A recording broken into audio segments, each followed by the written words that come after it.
Big boss मराठीच्या घरात काल पुन्हा नॉमिनेशन टास्क पार पडला. मात्र यावेळी अंकिताने सूरजला नॉमिनेट केलं. त्यामुळे सगळ्या चाहत्यांना मोठा धक्का बसला आहे.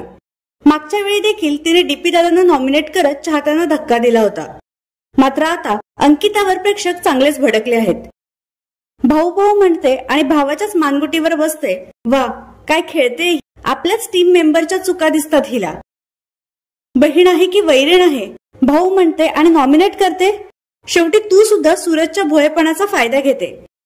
दरवेळी अतिशहाणपणा दाखवते आणि नॉमिनेशन टास्क वेळी माती खाते.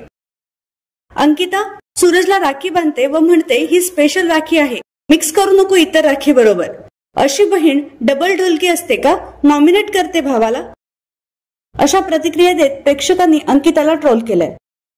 तर अंकिताच्या या खेळाबद्दल तुमचं काय मत आहे हे आम्हाला कमेंट बॉक्समध्ये नक्की कळवा.